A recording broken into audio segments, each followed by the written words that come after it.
सीताराम सीताराम कहिए जाहे विधि राखे राम ताहे विधि रहिए। सीताराम सीताराम सीताराम कहिए जाहे विधि राखे राम ताहे विधि रहिए। सीताराम सीताराम सीताराम कहिए जाहि विधि राखे राम ताहि विधि रहिए। सीताराम सीताराम सीताराम कहिए जाहि विधि राखे राम ताहि विधि कहिए। हरि बोल जय हो।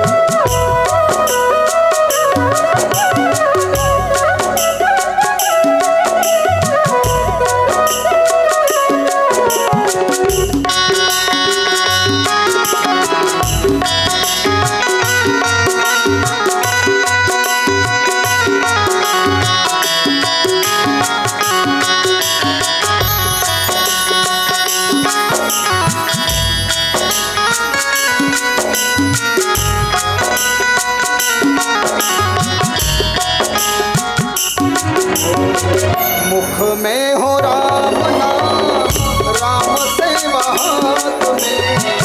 मुख में हो राम नाम राम सेवा हाथ में।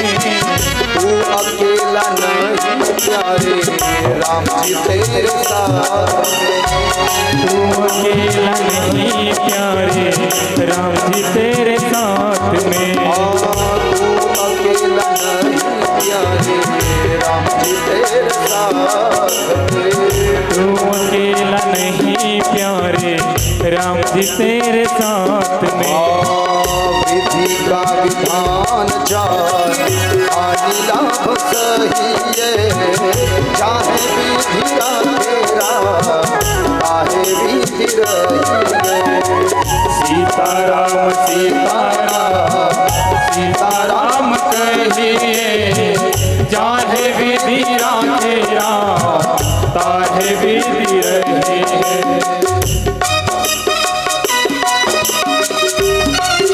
हरि बोल जय हो।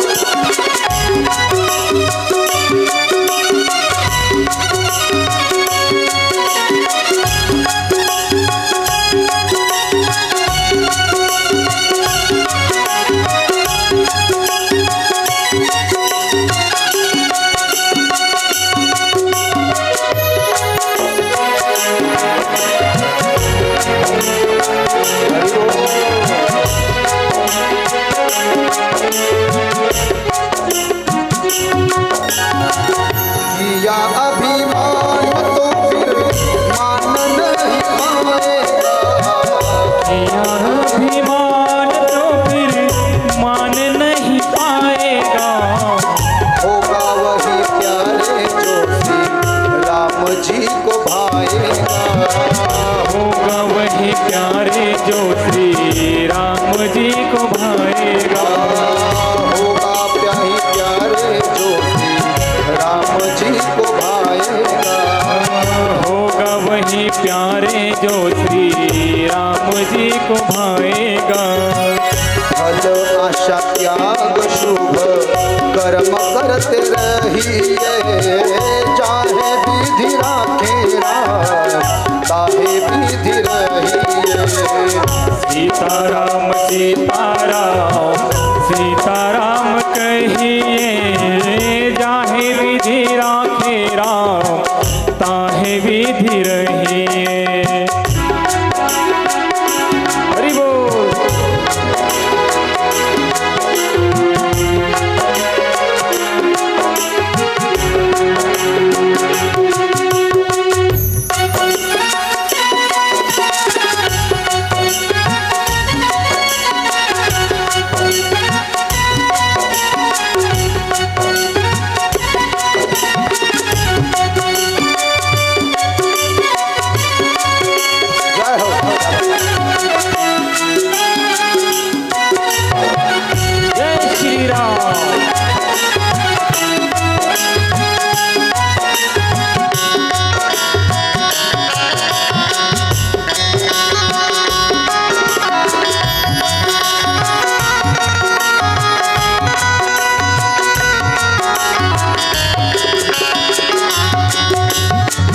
जिंदगी की डोर सो हाथ दीनानाथ के।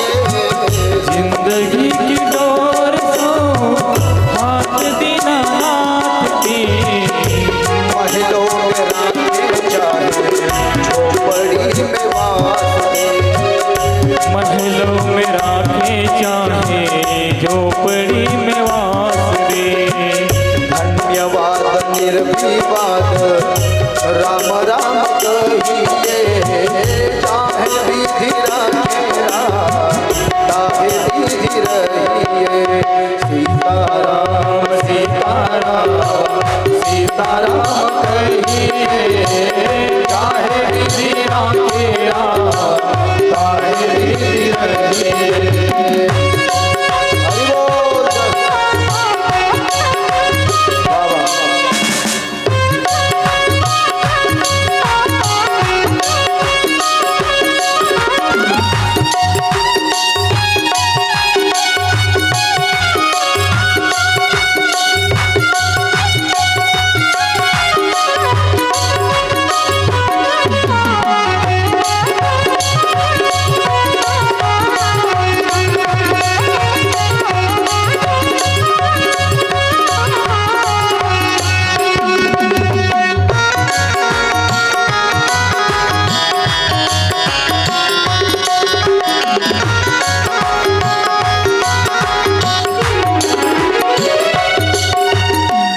आशा एक राम जी से दूजी आशा छोड़ दे। आशा एक राम जी से दूजी आशा छोड़ दे। नाता एक राम जी से दूजा नाता तोड़ दे।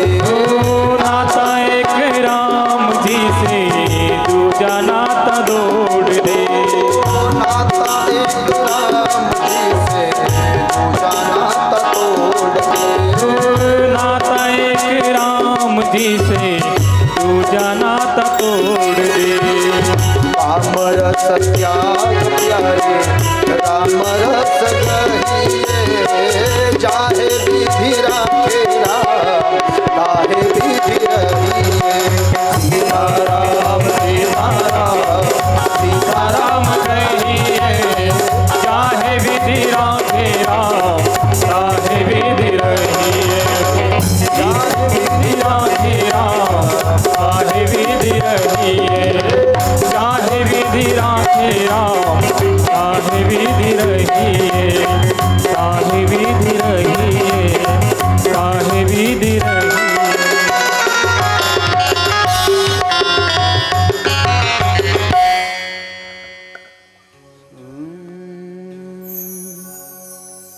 नमः कुंज विहारिण्यै। नमः कुंज विहारिण्यै। स्वामी श्री हरिदासाय गुरुनाम गुरवे नमः। श्री राधा मेरी स्वामिनी और मैं राधे जू को दास। जन्म जन्म मोहे दीजियो श्री चरणन को बास। श्री वृंदावन को बास। भक्त भक्ति भगवंत गुरु चतुर्णाम वपु एक। इनके पद वंदन किए नाशत विघ्न अनेक। कि जय जय श्री राधा रमण। जय जय श्री नवल किशोर। जय गोपिका चित चोर प्रभु जय जय माखन चोर। सभी भक्तगण जरा दोनों हाथ उठा करके जय की आवाज सभी भक्तन की आनी चाहिए। जय जय करा करे। बोलिए माखन चोर भगवान की जय। राघवेंद्र केंद्र सरकार की जय, अयोध्याधीश की जय, अयोध्या धाम की जय, सरयू मात की जय, गंगा मात की जय, गौ माता की जय, जमुना महारानी की जय, भक्ति महारानी की जय, वृंदावन बिहारी लाल की जय, बजरंग बली की जय, लोकनेश्वर भगवान की जय, सीतारामचंद्र भगवान की जय, सद्गुरुदेव भगवान की जय। जय जय श्री राधे, जय जय श्री राधे, जय जय श्री राधेश्याम। पुंडरीक वरदा हरि विठ्ठल, श्री ज्ञानदेव तुकाराम, पंढरीनाथ भगवान की जय, मौली ज्ञानेश्वर महाराज की जय, जगद्गुरु संत तुकाराम महाराज की जय, शांती परब्रह्म एकनाथ महाराज की जय। अवधूत चिंतन श्री गुरुदेव दत्त दत्त दत्त, श्रीपाद श्री वल्लभ भगवान की जय, नरसिंह सरस्वती भगवान की जय, गुरुचरित्र भगवान की जय, गाणगापुर धाम की जय, दत्त धाम सरकार की जय। श्री राधे।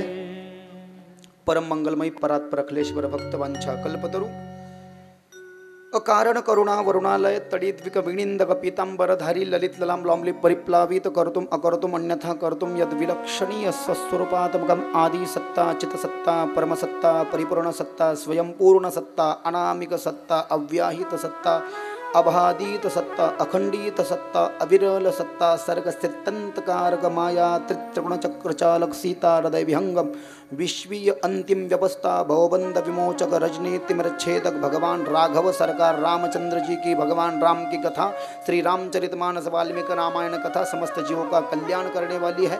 25 गुणों से ज़्यादा गुणों की प्राप्ति कराने वाली है। ऐसी यह सुरस अविड पवित्र मीठी अद्भुत अनंत अविनाशी अनुपमेय अपरिहार्य अलौकिक भगवान राम की महती अनुकंपा से उन्हीं की महती कृपा से लोकड़ेश्वर भगवान के मंदिर के प्रांगण में अखंड हरणम सप्ताह के 25वें रौप्य महोत्सव के पावन उपलक्ष्य में वृंदावन से हमको बुला करके इस कथा का आयोजन अपराह्न समय में 1 से 4 धनंज तालुका नायगांव जिला नांदेड़ महाराष्ट्र में किया गया। आज कथा का 6ठा दिवस। पूर्व 5 दिनों से आपके इस प्यारे से गांव में बह रही श्री राम कथा रूपी ज्ञान गंगा, ज्ञानवापी, ज्ञान सागर, ज्ञान कुआं, ज्ञान बावड़ी, ज्ञान झरना, ज्ञान समुद्र, ज्ञान सरोवर, ज्ञान पोखर, इसमें स्नान करने के लिए अतैव वारकरी संतों के चरणों के धूलि के मकरंदों का शशवादन रशस्वादन अमृत पान करने के लिए आप और हम समस्त श्रोतृवृंद चक्रवाक कारंडक पंचों के रूप में उपस्थित हो रहे हैं। आसपण जे कथा प्रेमी मंडपामध्ये आलेले आहेत ते समस्त वेदाध्ययन तत्पर लोक ज्ञाननिष्ठ तपोनिष्ठ वयोनिष्ठ ज्ञानवृद्ध तपोवृद्ध वयोवृद्ध गुणीजनी टाळकरी माळकरी वारकरी लोक सर्वांना भागवताच्या परिभाषेमध्ये राधे राधे, रामायणाच्या परिभाषेमध्ये जय श्रीराम, शिवपुराणाच्या भाषेमध्ये ओम नमः शिवाय, देवी भागवताच्या परिभाषेमध्ये जय माता दी, गाईच्या परिभाषेमध्ये जय गोमाता दी, वारकरी सांप्रदायिक लोकांना आमच्या रामकृष्ण हरी जय हरी, इस्कॉनवाल्यांना जय श्रीकृष्ण, नमो नारायण, स्वामी समर्थ, श्री गुरुदेव, जय गुरुदेव, हरिओम तत्सदिते। कालपर्यंत आपण कथा श्रवण करत होतो। पूर्वपीठिका 1 सेकंदात सीतेचं हरण केलं रावणानं। मायावी सीता, रावणानं जटायूचे पंख छाटले, रावण सीतेला घेऊन जाऊ लागला। मातंग पर्वतावर 5 जण उभा होते, नळनीळ, जांबुवंत, सुग्रीव, हनुमंत। मला वाचवा, मला वाचवा सीता म्हणत होती। हनुमानानं पाहिलं, वरती उड्डाण केलं। सीतेनं आपल्या शरीरावरचे काही दागिने काढले आणि आपल्या अंगावर जे वस्त्र होतं वस्त्राचा एक थोडासा कोना फाडला आणि त्यामध्ये ते अलंकार ठेवून त्याची गाठोडी बांधली, खाली फेकली। हनुमानानं झेलून घेतली, पुरून ठेवली। रावण सीतेला लंकेत घेऊन गेला, अशोक वाटिकेत घेऊन गेला। अशोक वनात, अशोक वाटिकेत, अशोक वृक्षाच्याच खाली त्रिजटा नावाच्या राक्षसीच्या निगराणीत माता सीतेला ठेवलं। 5 कोटी राक्षस पाळतीवर ठेवले। इकडे राम प्रभू आणि लक्ष्मण दादा विलाप करू लागले, वियोग करू लागले, सीता दिसत नाही, सीता दिसत नाही। सीतेच्या निमित्तानं रामाची वाट पाहत पाहत जे साधू संत योगी जपितपी संन्यासी, आवाज येतोय माझा पाठीमागे सर्वांना व्यवस्थित? योगी जपितपी संन्यासी हे जे सगळे लोक आहेत ना, हे दगड झाले होते, शिळा। यांना आलिंगन देऊन मोक्ष देऊ लागले। भगवान राम आलिंगन घडे मोक्ष सायुज्यता जोडे ऐसी संताची महिमा झाली बोलियाची सीमा. 26 अभंगाचा नंबर. मोक्ष देऊ लागले. जटायूचा उद्धार, शबरीचा उद्धार, कबंध राक्षसाचा वध. शबरीला तिचे उष्टे बोरं खाल्ले, आपण काल ती झाकी इथे केली. पुढे गेले आणि सुग्रीव हनुमानाला भेटले. ब्रह्माच्या रूपात हनुमान गेला. सुग्रीवाच्या भावाला वालीला मारलं, युवराजपद अंगदाला दिलं, सुग्रीवाला राजा केलं. सुग्रीव विसरला रामाला दिलेलं वचन, तुम्ही मला राजा केलं तर मी तुमची मदत करेल. सब दिन ढाई कोस, हिंदी में एक कहावत है. लक्ष्मणाला राग आला, रामाला राग आला. लक्ष्मण म्हणला, दादा हे तुमचं मर्यादा पालन एक दिवस आपल्याला घेऊन डुबन. म्हणले इतकं पण शांत नसलं पाहिजे. फुकट का चंदन और घिस मेरे नंदन, इतकं बी सरळ नसलं पाहिजे. म्हणले थोडं मांडीच्या आड गुळ बी खाता आला पाहिजे माणसाला, आहे की नाही. मांडीच्या आड माणसाला गुळही खाता आला. जास्ती सरळ असले तर ते होईल. म्हणले तसं फुकट का चंदन घिस मेरे नंदन, आओ जाओ खर तुम्हारा, खाओ खिचडी बर्तन हमारा. अशा पद्धतीनं लक्ष्मणाला आज्ञा दिली रामानं, जाय सबक शिकव, धडा शिकव. कोणाला? सुग्रीवाला. आपण त्याच्या भावाला मारलं आणि त्याला राज्य दिलं आणि तो मदिरापान करत बसला. आपल्याला दिलेलं वचन विसरलं. आपण काही मूर्ख थोडीच आहोत. इथे बसलोय अयोध्या सोडून, आपल्याला सीतेला शोधायचं आहे आणि सैन्य त्याच्याकडे आहे. लक्ष्मण दादानं धनुष्याला बाण लावला आणि रागाच्या आवेशामध्ये सुग्रीवाला जाब विचारणा करता जेव्हा लक्ष्मण दादा जाऊ लागले तेव्हा आपले लोकडेश्वर भगवान हनुमानजी गेले. हनुमानजी म्हणले, अरे बाबा आता क्षमा मागतो लक्ष्मण दादाची, नाही तर तुझं काही खरं नाही. दोन्ही बायकांच्या मागे लपला सुग्रीव, रुमा आणि तारा, आणि म्हणला मला माफ करा, मी उद्या तुमची व्यवस्था करतो. आणि काल आपण ऐकलं की सगळ्यांना अतल वितल सुतल तलातल महातल रसातल पाताळ भुरलोक भोरलोक जनलोक तपोलोक सत्यलोक मोहलोक विष्णुलोक वरती 7 स्वर्ग खाली 7 पाताळ हा मृत्यूलोक सगळं चप्पा चप्पा छान मारला. सगळ्याच्या मनात अभिमान होता. कोणाला माहीतच नाही अरे बाबा जायचं आहे. सीता कोण आहे, कशी ओळखायची. जुन्या काळात आरसे जास्ती नाही आहेत. बुद्धिमताम वरिष्ठम. सगळेजण वापस आले तोंड टाकून, कोणालाच काहीच कळेना. आणि मग सगळेजण म्हणले एक काम करा. म्हटले आता काय, हनुमंताला जेव्हा सगळेजण जाऊन आले होते ना गुहेत तपस्विनीत, त्यांना दर्शन झालं होतं. इकडे हनुमंताचं जायचं ठरलं. सगळेजण म्हणले हनुमान को भेजना चाहिए, सभी वानरों में वही बड़ा ज्ञानी है. राम प्रभूनं हनुमानजीला बोलवलं आणि हनुमानाला प्रभू राम म्हटले, तुलाच जावं लागेल हनुमाना, आता तुलाच जावं लागेल. हनुमान हुशार आहे. हनुमान म्हटला, भगवंता मी जाईल, पण माता सीतेला मी तुमचा निरोपही देईल, पण तिने कसा विश्वास ठेवावा की मी तुमचा सेवक आहे म्हणून. भगवान रामानं आपल्या हातातली एक मुद्रिका काढून हनुमानाच्या हातात दिली, अंगठी. सांगितलं ही माझ्या हातातली अंगठी माझी पत्नी सीता नक्की ओळखेल. ही अंगठी तू सीतेला दाखव, भेटल्यानंतर सांग मी रामाचा दूत आहे, मी रामाचा सेवक आहे. आणि मग जेव्हा तू तिला ही अंगठी दाखवशील तेव्हा तीही तुला काहीतरी ती भेट देईल, ती तू माझ्यासाठी घेऊन ये. प्रभू मुद्रिका मेली मुखमाही, जलधिला गगई अचरज जाही, दुर्गम का जगत के जेते, सुगम अनुग्रह तुमरे तेते, राम दुबारे तुम रखबारे, होत ना अज्ञा बिनो पैसारे. रामाच्या मंदिरामध्ये हनुमानाचं स्मरण आवश्यक आहे. या रामायणाची महिमा इतकी सांगितली वाल्मिकी रामायणामध्ये, तुम्हाला काय सांगू मी बंधूंनो. रात्री जर का तुम्ही आंघोळ करून झोपलात, म्हणले शुचिरभूत अवस्थेत, रात्री जर का तुम्ही आंघोळ करून झोपला शुचिरभूत अवस्थेत आणि डोक्याशी तुम्ही वाल्मिकी रामायणाचा ग्रंथ ठेवला तर हनुमान स्वप्नात दर्शन देतो. हे रामायण की बहुत बड़ी महिमा है प्यारे. आणि मग इकडे अगोदर तर अंगदाचं जायचं ठरलं होतं, परंतु नाही, म्हणले हनुमानाला पाठवलं पाहिजे. कहहिरी छपती सुनो हनुमाना, काचू पसादी रहे हु बलवाना, पवन तनय बल पवन समाना, बुद्धि विवेक विज्ञान निधान. हनुमानाच्या आधी अंगदाला पाठवायचं ठरलं होतं आधी, पण अंगद म्हणला मला काही माहिती नाही, मी घाबरतो बाबा, एवढा मोठा समुद्र रामेश्वरम, एवढा मोठा हा समुद्र मी कसा जाऊ, म्हटले तिकडे मी जाऊ नाही शकत. मग हनुमानाला पाठवलं पाहिजे. म्हटले का, हनुमंत विज्ञानामध्येही श्रेष्ठ आहे, ज्ञानामध्येही श्रेष्ठ आहे, भक्तीमध्येही श्रेष्ठ आहे. तुकाराम महाराज म्हटले ना, शरण शरण हनुमंता तुम्हा आलो रामदूता, काय भक्तीच्या त्या वाटा मज दावाव्या सुभटा.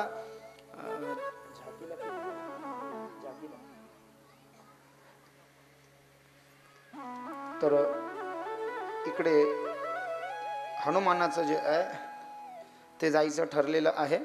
सगळ्यांचं अयशस्वी होऊन वापस आल्यानंतर इथे किष्किंधा कांडाला पूर्णविराम आहे. इति श्रीमद रामचरितमानसे सकल कली कलुष विध्वंसने चतुर्थः सोपान किष्किंधा कांड संपूर्णम. सुंदर कांड म्हणजे ज्याच्यामध्ये हनुमानानं लीला केली. रस्त्यानं जाताना बऱ्याच जणांचा ठोकर म्हणजे बऱ्याच जणाला मारलं, काहीच्या पोटात घुसला, बाहेर आला, पर्वत खाली बुक्क्यात खाली घातला आणि लंका जाळी. हे सुंदर वर्णन ज्याच्यामध्ये आहे म्हणून सुंदर कांड. इसको कहा है श्री गणेशाय नमः. श्री जानकी वल्लभो विजयते रामचरितमानस पंचम सोपान सुंदर कांड. शांतम शाश्वत प्रमेय मनघम निर्वाण शांतिप्रदम ब्रह्मा शंभु फणीन्द्र सेव्य मनीषं वेदांत वेद्यं विभुं रामाख्यम जगदीश्वरं सुरगुरुं माया मनुष्यमहरिं वन्देऽहं करुणाकरं रघुवरं भूपाल चूडामणिं. शांत सनातन अप्रमेय, प्रमाणांच्या पलीकडील अप्रमेय त्याला म्हटलेलं आहे, ज्याला प्रमाण द्यावं लागत नाही. निष्पाप मोक्षरूपी परम शांतीदाता ब्रह्मा शंभू आणि शेषची द्वारा निरंतर सेवित, वेदांताद्वारे जाणण्यास योग्य, सर्व व्यापक, देवतांमध्ये सर्वात मोठे, मायेमुळे मनुष्य रूपात दिसणारे, सर्व पापहरण करणारे, करुणेची खाण, रघुकुल श्रेष्ठ, तसेच राजांचे शिरोमणी राम म्हणविले जाणारे असे जगदीश्वर यांना मी वंदन करतो. भगवान रामांना प्रणाम आहे. किष्किंधा कांडाच्या मंगलाचरणाच्या पहिल्या श्लोकात श्रीमद परमहंस गोस्वामी तुलसीदासजी लिहितात. दुसरा श्लोक.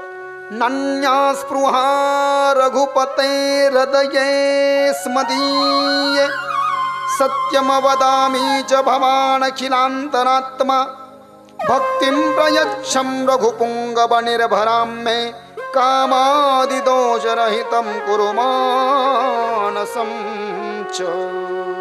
श्रीमद परमहंस गोस्वामी तुलसीदासजी म्हणतात, हे रघुनाथजी म्हणजे हे रामा, मी खरे सांगतो आणि आपण तर सर्वांचे अंतरात्माच आहात, सर्वच जाणताच की माझ्या हृदयात दुसरी काही इच्छा नाही. हे रघुकुल श्रेष्ठ, मला आपली निर्भरा पूर्ण भक्ती द्यावी आणि माझे मन काम इत्यादी दोषरहित करावे. आणि तिसऱ्या श्लोकामध्ये हनुमानाला प्रणाम आहे. पहिला आता हनुमानाला मंगलाचरणाचा श्लोक किष्किंधा कांडात, कारण याच्यामध्ये हनुमानाचं योगदान जास्ती आहे. सुंदरकांडचा पाठच केला जातो डायरेक्ट. आता इथे वेळ नाही आहे, नहीं होता तो एक दिन जरूर कर लेते कथा में. अतुलित बलधामम, हर कथा में हनुमान जी श्रोता के रूप में होते हैं. हनुमान जी का यदि मंगलाचरण का श्लोक नहीं गाया जाए, कोई भी कथा हो, बात की ओर ध्यान देना, भागवत हो, रामायण हो, देवी भागवत, इसलिए तो हम मंगलाचरण में उस श्लोक को गाते हैं ना. हमारे पूज्य गुरुदेव गोस्वामी मृदुल कृष्ण जी भी गाते हैं उसको, क्योंकि हनुमान जी हर कथा के श्रोता होते हैं और कथा में कोई संकट नहीं आने देते हैं. वो जहां पर कुछ भयंकर ताप होने वाला, प्रत्येक ठिकाणी युद्ध असलं तिथेही हनुमान असतात, कथा असलं तिथेही. ज्ञानेश्वरीत वर्णन आहे. ध्वजस्तंभावरी वानरू मूर्तिमंत शंखरू सारथी शरंगधरू अर्जुनेसी देखा नवलतया प्रभूचे अद्भुत प्रेम हे भक्ताचे सारथ्यपण पार्थाचे करी तू असे. अध्याय नंबर 1 ओवी नंबर 141 आणि 42. ज्ञानेश्वरी, ज्ञानेश्वरीच्या पहिल्या अध्यायातच याचं वर्णन आलं. अर्जुनाच्या रथावरही हनुमान ध्वजस्तंभावरती उभा आहे, म्हणून अर्जुनाच्या रथाला काहीच होत नाही. तसं प्रत्येक कथेत हनुमान आहे. आणि म्हणून अतुलित बलधामम हेमशैलाभदेहम दनूजवन कृषणुं ज्ञानिनामग्रगण्यं कि सकल गुण निधानमवानराणामधीशं रघुपति प्रिय भक्तं वातजातं नमामि। अतुल बलधाम सोन्याच्या पर्वताप्रमाणे सुमेरूप्रमाणे कांतीयुक्त शरीरधारी दैत्यरूपी वनाचा नाश करण्यासाठी अग्निरूप ज्ञानियामध्ये अग्रगण्य संपूर्ण गुणनिधान वानरांचे स्वामी श्री रघुनाथजींचे प्रिय भक्त पवनसुत श्री हनुमानजींना मी नमस्कार करतो। हनुमानाला नमस्कार केला। आता हनुमान केव्हा जायला निघाले लक्षात येत आहे का? किष्किंधेतून केव्हा जायला निघाले सीतेकडे? जेव्हा सगळे हारले, कोणाला सीता सापडणार तेव्हा रामानं अंगठी दिली। आता विमान नाही, गाडी नाही, उडून जायचंय, पण हनुमान उडायचं विसरलेले आहे, बुद्धिमान आहे। जन्म झाल्यावरच फक्त सूर्याला गिळायला गेले होते हनुमानजी। जन्मताची देणे सूर्या ते गिळियेले। हनुमानाच्या सोबत कोण कोण आहे माहिती का? जाणार हनुमान एकटाच आहे, पण वाटी लावायला कोण कोण आहे? जामवंत आहे, सुग्रीव आहे, नळ आहे, नीळ आहे, हे सगळे अंगत, हे सगळे सोबत आहे हनुमंताच्या। आणि मग प्रभू रामाची आणि लक्ष्मणाची आज्ञा घेऊन रामानं दिलेली अंगठी घेऊन सुग्रीवाला वगैरे सगळ्या वानरांना प्रणाम करून हनुमानजी निघाले आणि समुद्राच्या तटावर आले। आणि समुद्राच्या तटावर येऊन पाहिलं, सगळ्यांना समुद्र पाहिला, पण सगळ्याचं हृदय थरथर कापायला लागलं। अरे बाप, डोळेच फिरले सगळ्याचे। जायचं कसं पलीकडं? बाकीचे म्हणले आपला नाही दम लागायचा बा। हनुमानाला म्हणले तू जायचं, हनुमान म्हणला मी तरी कसा जाऊ? कारण लहानपणीच हनुमानानं उड्डाण केलं होतं ना। आता काय करायचंय? करोनी उड्डाण केले लंकेचे शोधन, आता उड्डाण करून लंकेचं शोधन करायचंय हनुमाना। तुकाराम महाराज म्हणले तसं हनुमानाला काही उडता येईना बा। जामवंत महाराजांनी काय केलं? धीर दिला हनुमंताला, तुम्ही उडू शकता। हनुमंतजीने उडण्याचं योजना मनात आखली, घेत जाऊ लागले उड्डाण करत करत। राहू आणि केतूची आई सिंहिका भेटली रस्त्यामध्ये, तिच्या उदरात जाऊन तिचा हनुमंतानं वध केला। पुढे लंकेश्वरी नावाची राक्षसी भेटली, तिचाही वध हनुमंतानं केला सूक्ष्मरूप धारण करून। आणि मग जेव्हा लंकेमध्ये हनुमंतानं प्रवेश केला तेव्हा रावणाची बहीण भेटली द्वारावर, क्रौंचा, तिचाही वध हनुमंतानं केला। अशा बऱ्याच जणांचा वध करत करत करत करत हनुमानजी लंकेमध्ये जाऊन पोहोचले। आता एवढी मोठी लंका, एवढ्या मोठ्या लंकेमध्ये सीता मातेला शोधायचं कुठं? रुको रुको, अभी कथा है ना केला खाने की। उड़ रहे थे हनुमान जी, लेकिन अब ये तो कलयुग है, कलयुग के हनुमान जी नहीं उड़ते, इसलिए सीधा चलते चलते आ गए। बरं तू इथं कसं काय येणं झालं? रामानी मला पाठवलंय माता सीतेची खुशाली विचारायला। सीता कुठे मला सापडत नाही, सांग ना। हां, मी त्याच्यात काय, मी सांगतो। अशोक वाटिकेमध्ये सीतेला त्रिजटा राक्षसीच्या निगराणी ठेवलेला आहे। पण एक काम कर, आता मी तुला सीतेचा पत्ता सांगितला, तू मला रामाकडे घेऊन जा। मी रामाला शरण येणार आहे, मला या राक्षस भावासोबत राहायचं नाही, ठीक आहे? ती माझी जबाबदारी। तू मला आता सीतेचा पत्ता सांगितला, मी तिच्याकडे जातो आणि मग तिला सगळी ओळख वगैरे देतो। हनुमानजी माता सीतेकडे चालले आणि मग माता सीतेकडे गेल्यानंतर सीतेला दिसले नाही आधी। माता सीतेच्या पाठीमागे उभा राहून अगोदर रामायण म्हणू लागले माता सीता मातेला हनुमंतानी रामायण म्हणून दाखवलं। हनुमान जी रामायण सुनाने लगे। अब कलयुग के हनुमान जी सीता माँ को देख करके चरणों में चढ़ गए। पण वाल्मिक रामायणात लिहिलं, सीता माता ज्या झाडाखाली बसली होती ना, त्या झाडाच्या वरती चढले हनुमान आणि झाडावर बसून हनुमान रामायण म्हणू लागले। माझ्या नवऱ्याची ही सगळी रामकथा माझ्या जीवनात घडलेली कोण म्हणून दाखवतोय? सीता माता हात जोडते। सीता मातेला दिसत नाही रामायण कोण म्हणतंय। सीता माता म्हणते कौन है, कौन ये इतने सुमधुर आवाज में रामायण गा रहा है, जो है वो मेरे सामने आ जाए। हनुमान समोर येत नाही। सीता म्हणती जो कोणी रामायण म्हणत असेल ना, त्याला रामाची शपथ त्यांनी समोर यावं, नाहीतर मी माझ्या केसानी माझा गळा दाबून माझा प्राण देऊन टाकेल। मग हनुमानजी समोर आले। बरं, लहान रूपात आले, लहान रूपात, सूक्ष्म रूप धरी सिंही दिखावा, बिकट रूप धरी लंक जनावा। माँ, मैं प्रभु राम का सेवक हो, मैं नहीं मानती, तू कैसे प्रभु राम का सेवक है? माँ, यकीन नहीं आता तो देखो, मेरे पास में एक मुद्रिका है, अंगूठी है। भगवान राम ने मुझे आपको देने के लिए अंगूठी दी है। हनुमानानं माता सीतेच्या हातामध्ये रामानं दिलेली अंगठी दिली आणि माता सीतेनं आपल्या नवऱ्यानं दिलेली अंगठी पाहिली, त्या अंगठीला आपल्या हृदय अशी कवटाळलं आणि धाय मोकळून रडायला लागली की तू खरोखर रामाचा सेवक आहे। रामाची खुशाली विचारली, राम कसे आहेत, लक्ष्मण कसे आहेत। हनुमानानं सांगितलं, मा किष्किंधेपर्यंत आलेले आहेत, काळजी करायचं काही कारण नाही। वानराचा राजा सुग्रीव, त्याचे 56 कोटी गोलांगुल आहेत। अस्वलांचा राजा जामवंत 72 कोटी अस्वल आहेत। लवकरच प्रभू राम येतील माते आणि रावणाचा वध करून तुम्हाला घेऊन जातील। आत्ताच रावणाला मारून मी तुम्हाला घेऊन जाऊ शकतो, परंतु प्रभू रामाची मला तशी आज्ञा नाही आहे। पण माते, काय रे हनुमाना, मी खूप लांबून आलोय का, मला भूक लागली ग, मला खायला काहीतरी दे ना।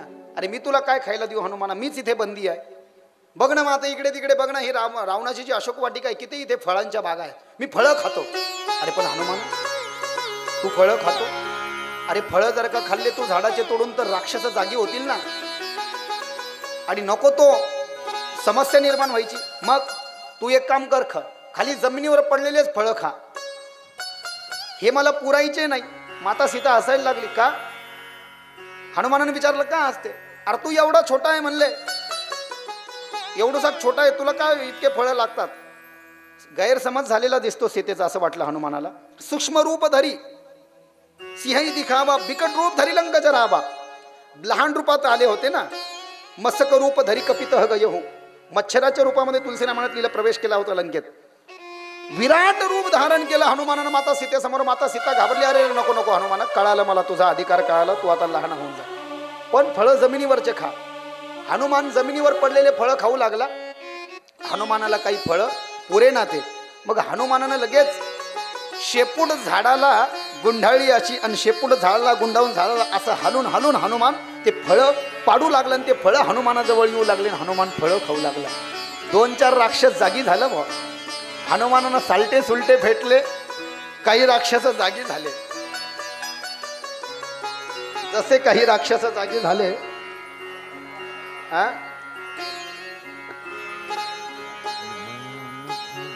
काही राक्षस जागे झाले। पाहिलं, पागल बंदर, कौन है तू, कहां से आया है?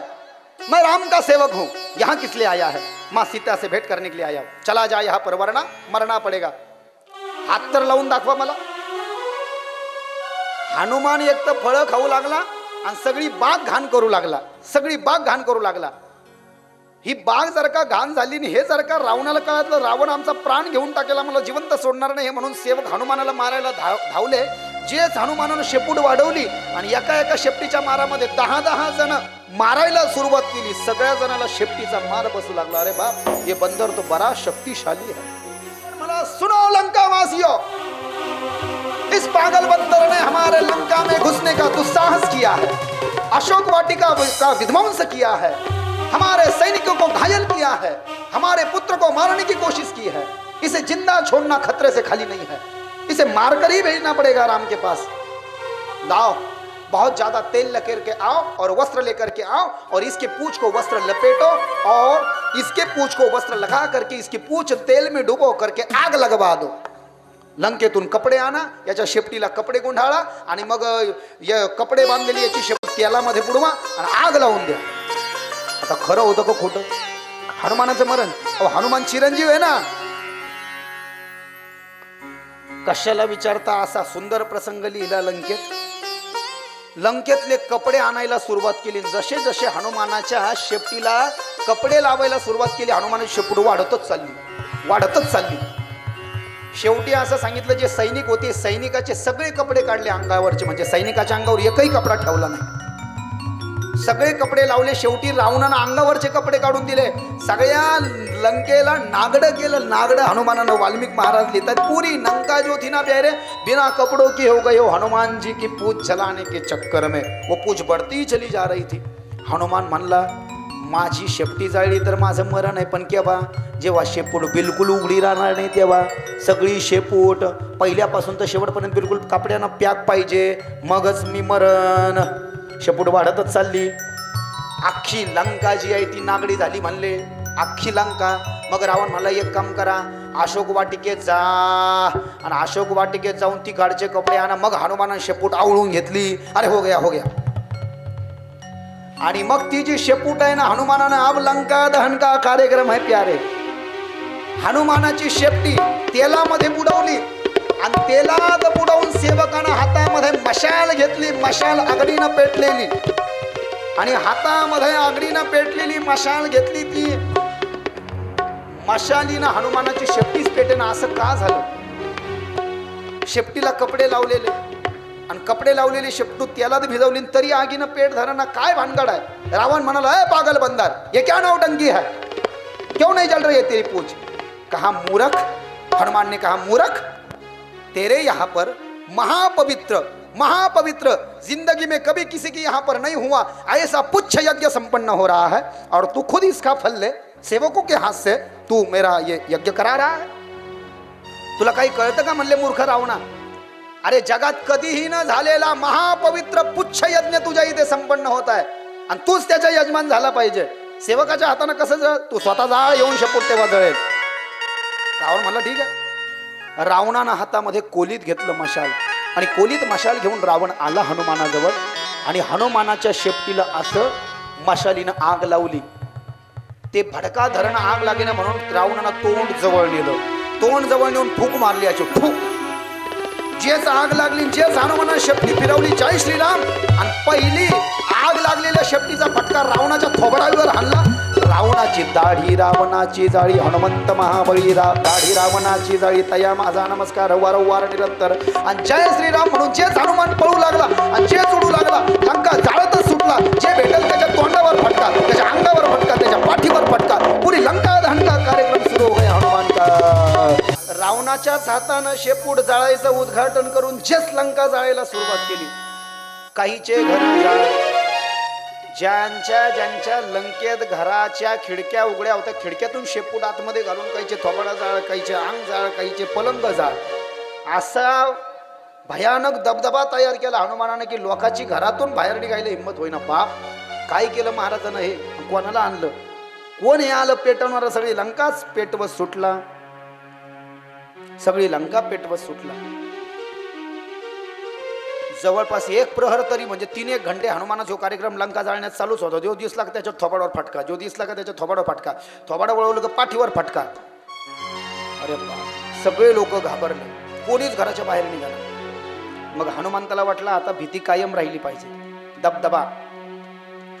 आणि मग हनुमान लंका दहन केल्यानंतर लंका जाळल्यानंतर हनुमंतानं ती शेपूट विझवण्याकरता हनुमंत जेव्हा समुद्राकडे गेले आणि समुद्रामध्ये शेपूट बुडवू लागले तेव्हा समुद्र प्रकट झाला. हनुमान असं करू नका, तुमची पेटलेली ही मोठी शेपूट आहे, ही जर का तुम्ही पाण्यात टाकली तर सगळे जलचर प्राण्याला त्याच्या ज्वाळा लागतील, जलचर प्राणी मरतील. मग तुम्ही थांबा, मीच तुमच्या शेपटीवर पाणी टाकतो. समुद्रानंच आपल्या हाताच्या ओंजळीने हनुमानाच्या शेपटीवर शेपूट विझेपर्यंत पाणी टाकलं. हनुमंत विभीषणाला भेटला. विभीषण मेरे भाई, तेरे बहुत बहुत धन्यवाद साधुवाद. तूने मुझे माँ का पता बताया, मैं पिता के पास आ रहा हूँ. मी आईचा निरोप घेतो जातो. तुला जेव्हाही यायचं रामाकडे ये, तुला रामाच्या चरणामध्ये घेऊन जायची जबाबदारी माझी. इकडे हनुमान लंका दहन करून माता सीतेकडे आला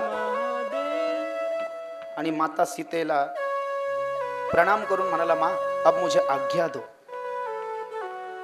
आणि मग हनुमानाने माता सीतेला विचारलं प्रभू रामाला देण्यासाठी काहीतरी. माता सीतेनं आपल्या केशामध्ये हात घातला आणि चुडामणी, केसातला चुडामणी. रामानं हनुमानाजवळ अंगठी दिली होती ना, ती तोंडात आणली होती हनुमानानं. सेवके करावे सांगितले काम तेथे होतू पण कामानये.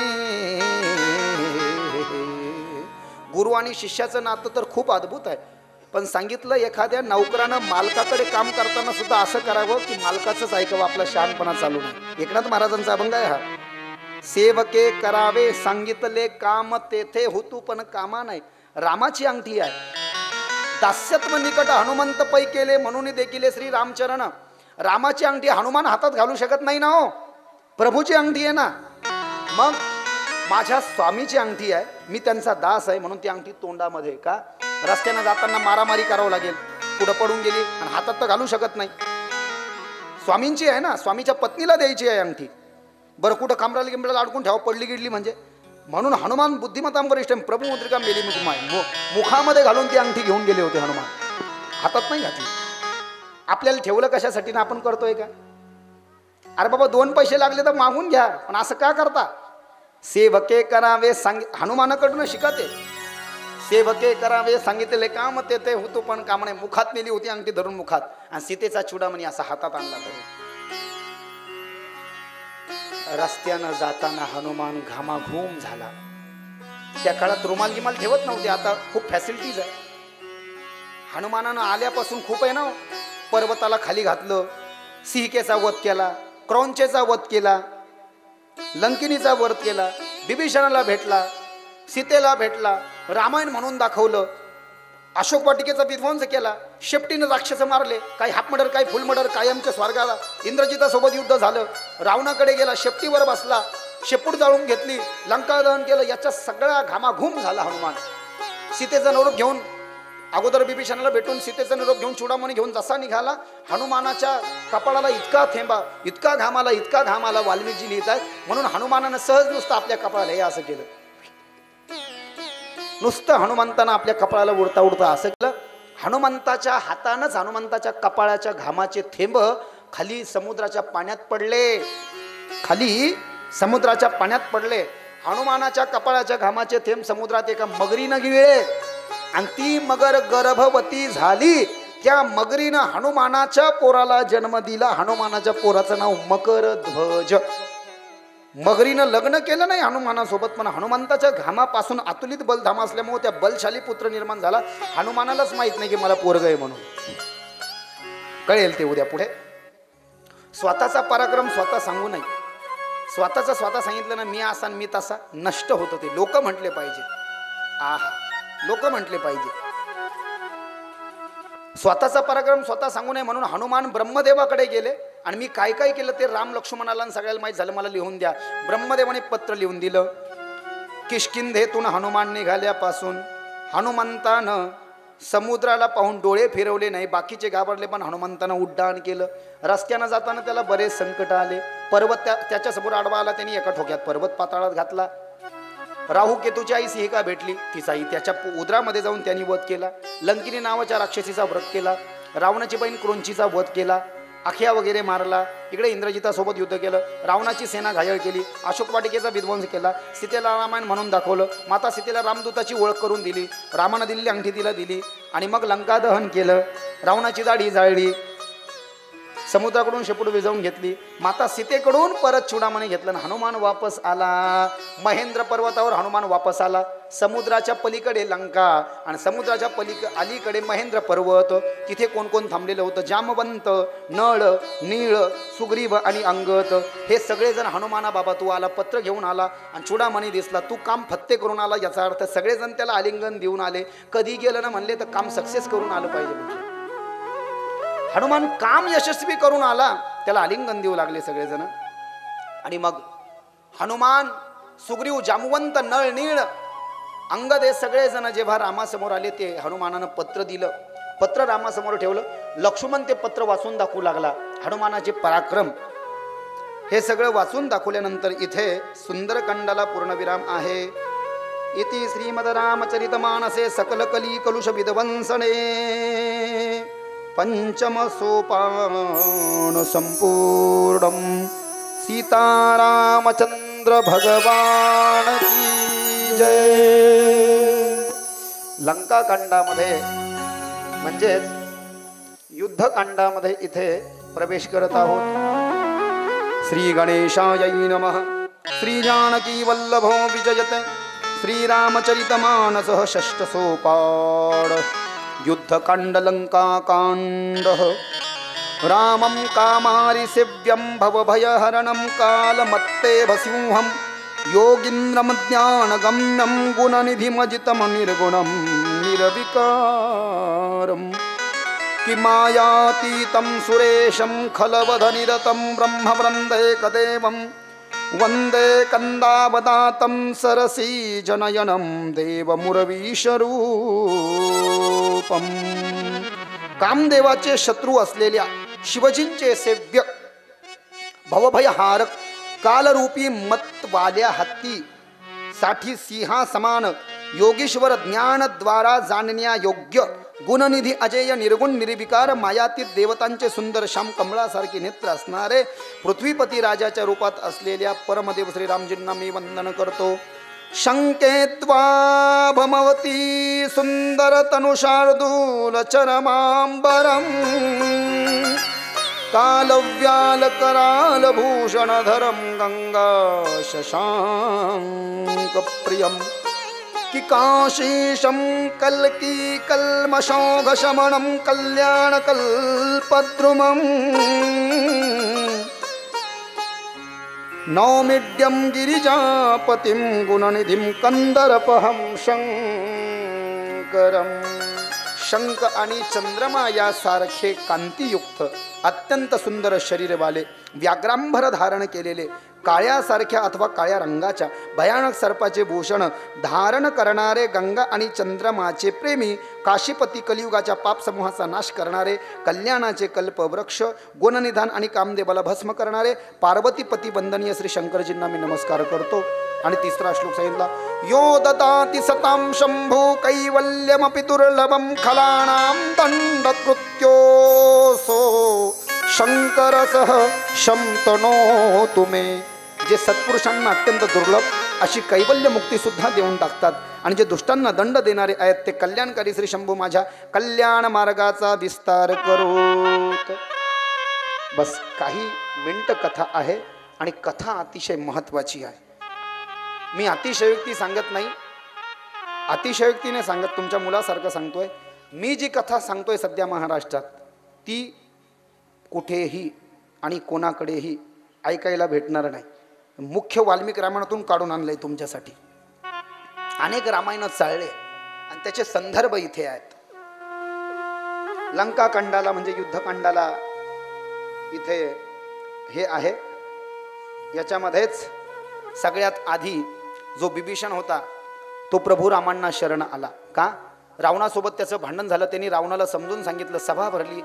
बघ माझा तू मोठा भाऊ आहे, मोठा भाऊ बापाच्या जागेवर असतो दादा. बिभीषण म्हणाला अरे तुझी दाढी जाळली, तुझा पोरगा इंद्रजित मरता मरता बसला, बाकी काही पोरांचा वध झाला, सेनक मेले आपले, काही काही घायल झाले, अशोक वाटकेचा विध्वंस झाला, लोक घाबरलेले आहेत लंकेतले आपले, तुझे कोणी साथ देणार नाही. एकच वानर येऊन लंका जाळून गेलं. विचार कर सगळी वानर सेना जर का राम घेऊन आला तर काय होईल. ऐक माझा दादा ऐक, रामाला शरण जा, सीतेला वापस नेऊन दे. विभीषणाला म्हणाला दुष्टा रावण, मेरा भाई होकर के शत्रु के गुणगान गाता है और एक क्षत्रिय को, एक योद्धा को तू शत्रु की शरण लेने के लिए जाने को बोल रहा है. निकल जा मेरे नजरों के सामने से. विभीषणाला रावण बोलू लागला आणि विभीषणाला मारण्याकरता तसा रावण जवळ आला. रामायणात लिहिलं रावणाच्या आईनं, रावण कुंभकर्ण आणि बिभीषणाची आई, तिचं नाव आहे कैकशी, तिने सांगितलं होतं हा तुझा मोठा भाऊ दुष्ट ऐकत नाही, तू रामाला शरण जा तुला जिवंत राहायचं असेल तर. कारण दोघं तर मारणारच आहे म्हणे, ते फिक्सच आहे. कोण? रावण आणि कुंभकर्ण. तू तरी जिवंत राह म्हणले बो, आपल्या कुळाचा दीपक तरी कोणीतरी पाहिजे. रावणाचे 1 लाख पोरं आहेत, 80,000 बायका आहेत, रावणाला 1 लाख पोरं आहेत, 1.25 लाख, तो सगळे मारणार आहे, तू तरी जिवंत राह. जेच बिभीषण रावण मारायला आला बिभीषणाला, रामाचं नाव घेऊन जेच उडाला डायरेक्ट किष्किंधेत येऊन पोहोचला. हनुमानाकडे आला. हनुमानानं वचन दिलं होतं, कारण सीतेचा पत्ता सांगितला होता लंकेत हनुमानाला बिभीषणानं. बिभीषण आला आणि रामाला हनुमान म्हणाले देखो अपना बिभीषण आया है. आणि मग बिभीषण प्रभू रामाच्या चरणामध्ये जाऊन बसले. चरणी तुझ्या मी आलो, गाणे रहा हूं भक्तीने पूर्ण नाहलो, चरणम पवित्रम विततम पुराणम, तुका म्हणे सर्व धर्म हरीचे पाय, अनेक उपाय दुख मूळ. बड़ी सुंदर लाइन, एक लाइन सुनते हैं क्या? हरि का भजन करो, हरि है तुम्हारा, हरि का भजन करो, हरि है तुम्हारा, हरि का भजन करो, हरि है तुम्हारा. ताली से बात देते वैसे लोग. हरि का भजन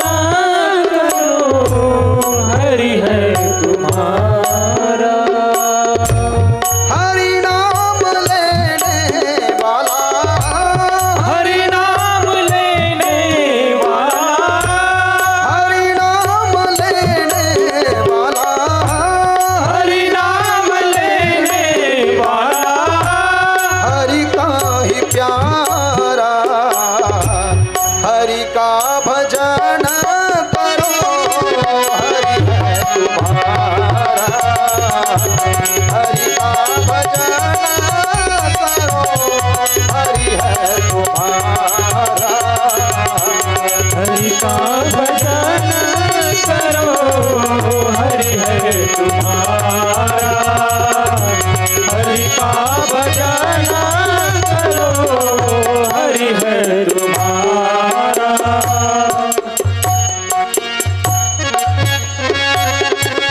जय हो हरि बोल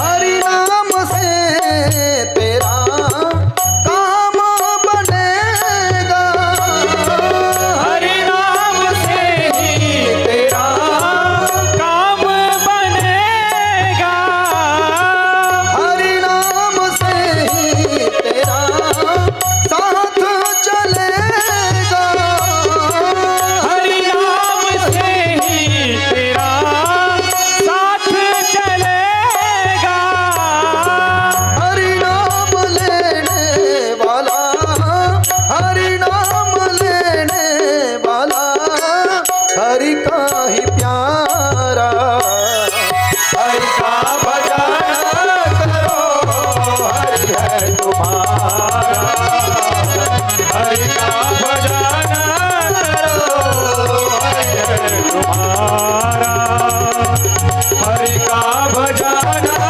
करो हरि है तुम्हारा हरि है तुम्हारा देवाचं भजन करा ना मौल्यांनो देव आहे तुमचा मराठीत अर्थ होईल असा या भजनाचा हरीचं भजन करत करत पहा डायरेक्ट शत्रूचा भाऊ इकडे रामाच्या चरणामध्ये येऊन पडला विभीषणाला विचारलं रामानं तुझे तो लंका के बारे में पूरा पता है बीच में समुद्र है क्या करना चाहिए कहाँ समुद्र की प्रार्थना करनी चाहिए लक्ष्मण म्हणला दादा प्रार्थना नाही लातो के भूत बातों से नहीं मानते प्रार्थना वगैरे काही नाही डायरेक्ट बाण दाखवू म्हणले आपण समुद्राला म्हणले तसं नको शत्रूच्या भावालाही आदर दिला पाहिजे तू तर माझा भाऊ आहे मी तुलाही आदर देतो राम लक्ष्मण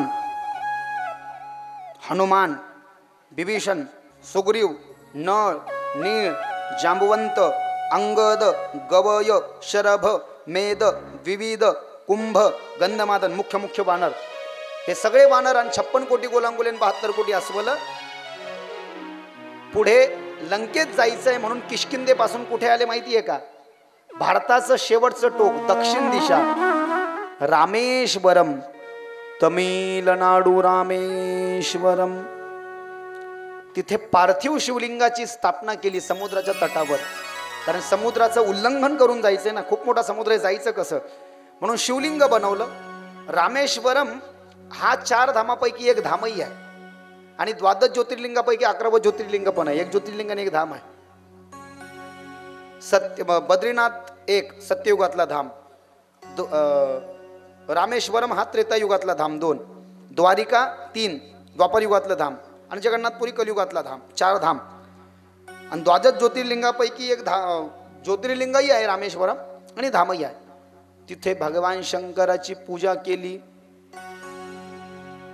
भगवान शंकराची पूजा केली शिवलिंग बनवलं आणि भगवान शंकराची प्रार्थना केली कैलास राणा शिवचंद्रमोळी फणींद्र माथा मुकुटी जळाळी कारुण्य सिंधू भव दुःख हारी तुझवीन शंभो मज कोण तारी नमः पार्वते पतये हर हर हर महादेव की जय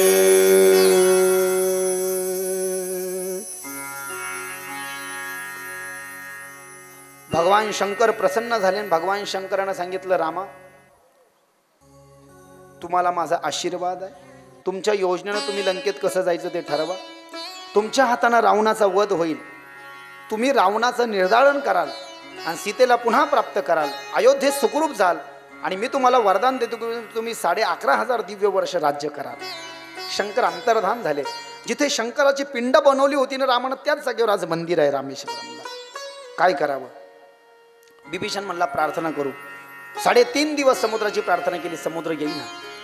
लक्ष्मणाला बोलवलं. लक्ष्मणा तू खरं म्हणला होता, लातो की भूत बातों से नहीं मानता, दाखव, काढ तुझा धनुष्यबाण, दाखव समुद्राला रस्ता कसा देत नाही पाहूच आपण. रामेश्वरम तमिळनाडूला लक्ष्मणानं रामाचा ऐकून जेव्हा धनुष्याला बाण लावला तेव्हा समुद्र प्रकट झाला.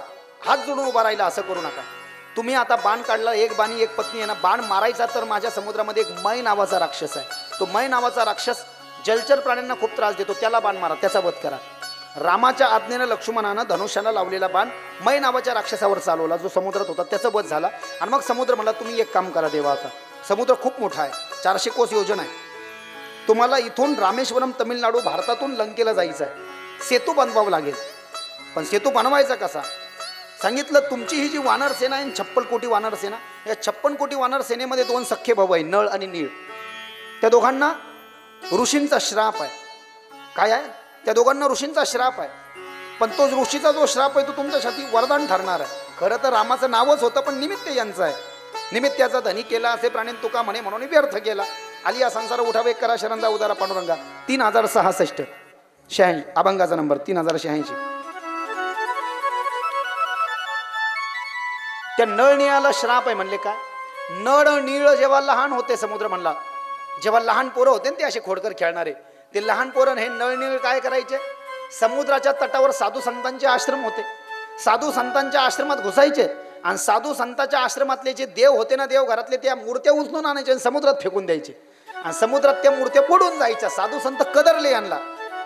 अरे बाबा, तुम्ही जर का पोरं आहे तर पोरांना श्रापही देता येईना, कारण की मुलं ही देवा घरची फुलं असतात, त्यांना काही कळत नाही. कळायला असतं तर त्यांना पोरं कोण म्हणेन?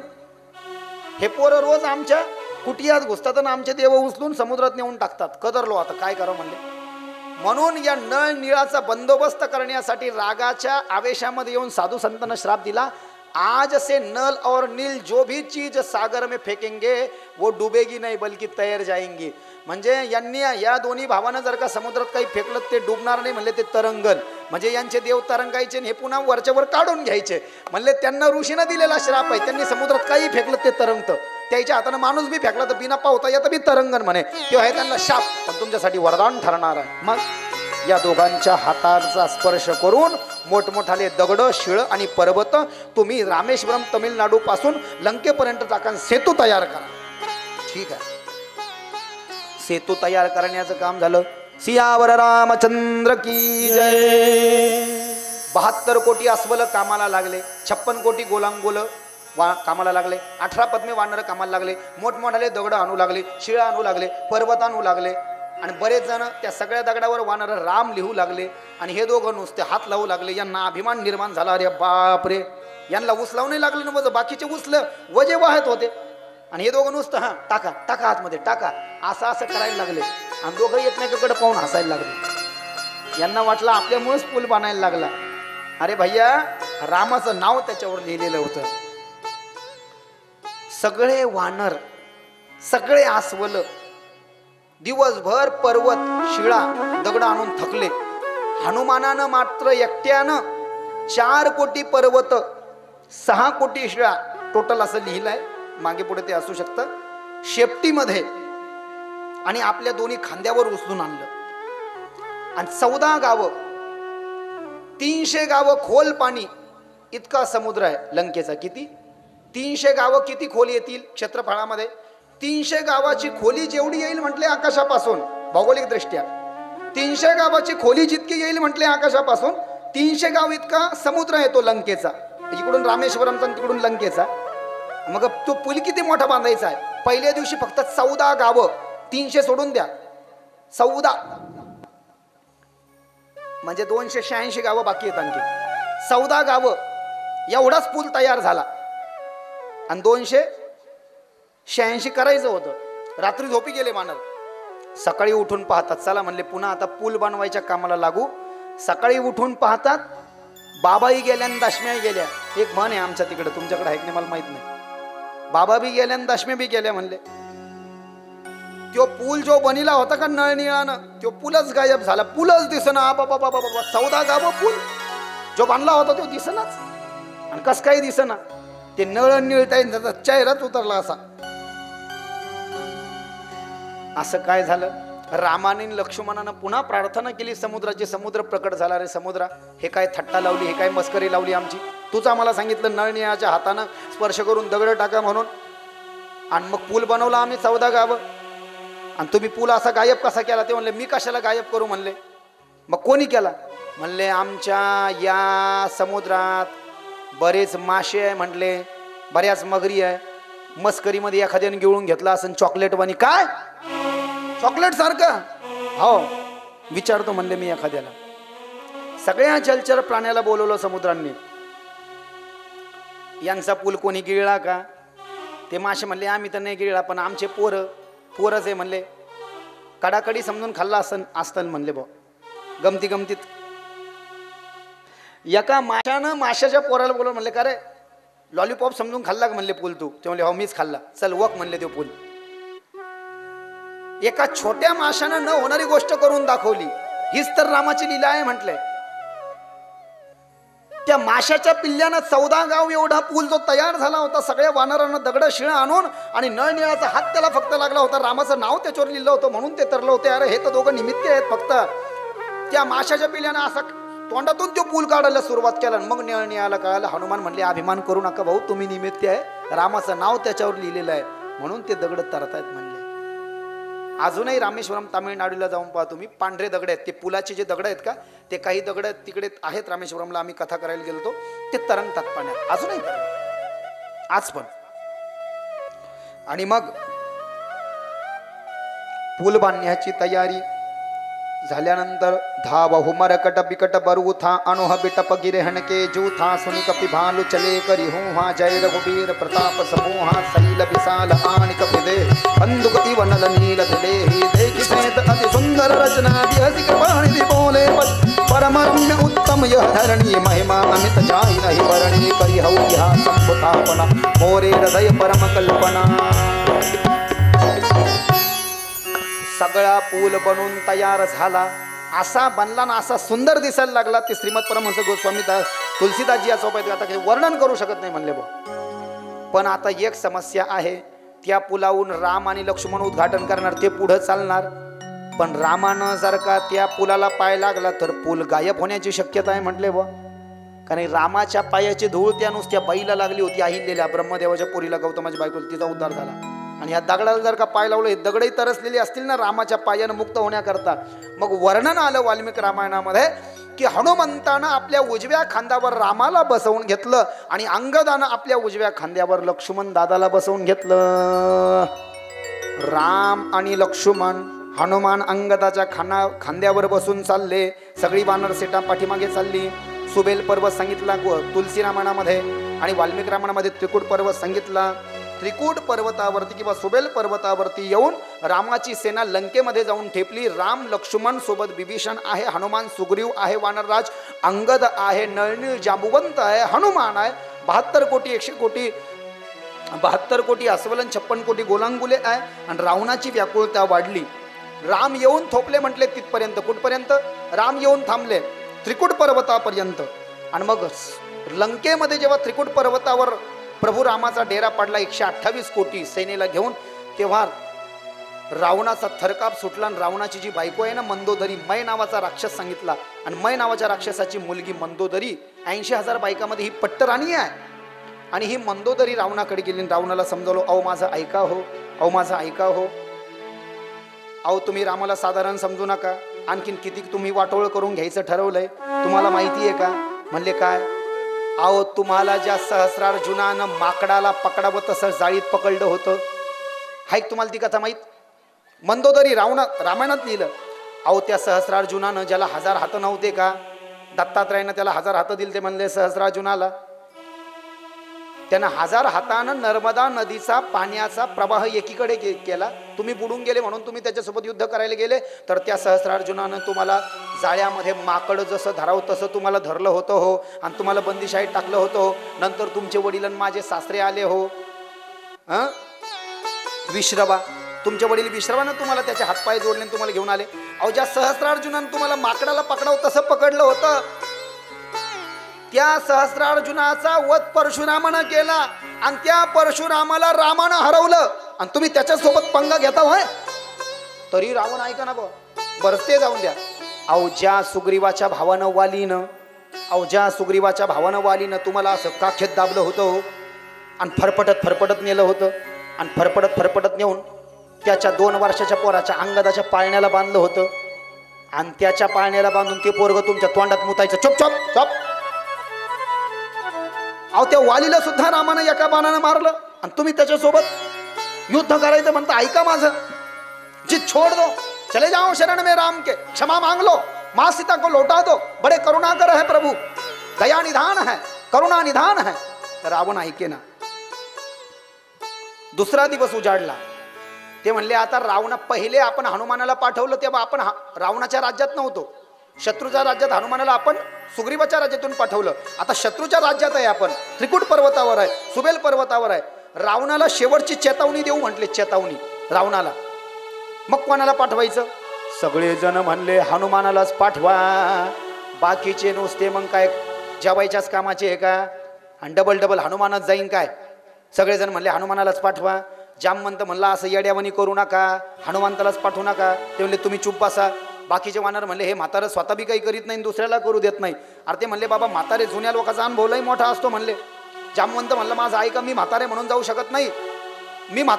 शकत नाही, पण हनुमानाला आपण एकदा पाठिलं होतं किष्किंधेतून, हनुमान लंका जाऊन आला. आता जर का हनुमानाला पाठवलं तर शत्रूचं जे मनोबल वाढत आणि त्यांना वाटत ह्यो एकटाच माणूस पॉवरफुल आहे रामाकडं. कोणता? हनुमान. ह्यो डबल येतो. याला जर का डबल पाठिलं तर त्यांची पॉवर वाढेल म्हणले. दुसऱ्याला पाठवा, रिप्लेसमेंट. मग कोणाला पाठवतात? बरेच नावं समोर आले, पण शेवटी अंगदाच्या नावावर शिक्कामोर्तब झाला. अंगद, सुग्रीवाचा पुतण्या, आणि ज्या वालीला एका बाणानं मारलं त्या वालीचा पुत्र. जाओ अंगद, जाओ, सबक सिखा करके आओ उसको, जाओ. अंगद आला. रावणाची राजसभा भरलेली आहे. अंगद समोर येऊन उभा राहिला. कौन है तू? मैं. मध्यम परिचय दिला. उत्तम मध्यम कनिष्ठ. स्वतःची वेगळी ओळख निर्माण करणं उत्तम. आई वडिलाच्या ओळखीहून आपली ओळख प्रस्थापित करणे मध्यम. आणि परंपराही नसणे, आई वडिलाचाही परिचय नाही, आपलाही परिचय नाही, तो कनिष्ठ. मध्यम परिचय दिला. वाली नाम का बंदर सुना है क्या? वाली नाम का बंदर? हाँ सुना है, उसका पुत्र हूं मैं.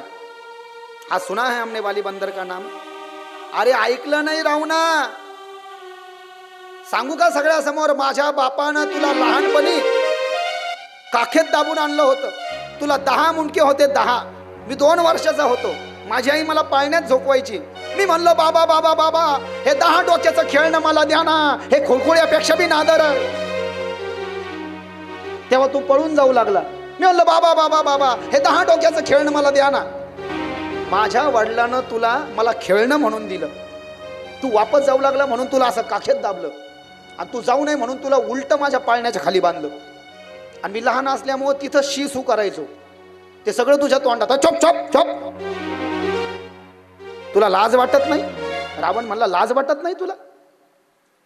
अरे ज्या रामानं तुझ्या बापाला मारलं, ज्या रामानं तुझ्या बापाचा वालीचा वध केला, आणि तुझ्या बापाचा वध करून तुझ्या काकाला सुग्रीवाला राज्य दिलं, तुला राजा बनायचं तर तुला युवराज केला. शिवाय तुझी आई सुद्धा व्यभिचारणी आहे. तुझी आई तारा सुद्धा रामानं तुझ्या काकाला देऊन टाकले, आणि तू रामाचा दूत म्हणून तुला लाज वाटत नाही? ऐक, मी लंकापती रावण आहे. 33 कोटी देवता बंदीशाळेत घातले, नवग्रह पालते घातले. पूरा त्रैलोक्य मेरे नाम से थर आता है. मेरे पास में आजा, दोनों मिल करके राम का संहार कर देंगे. चुप बस रावणा. ये पागल बंदर हमारे लिए कुछ नहीं है. पहिले ते हनुमान आहे ना, त्याला सबक शिकवलं म्हणे आम्ही. त्याला काही तुम्ही सबक नाही शिकवला म्हणले, त्यांनीच तुझी लंका जाळून गेला.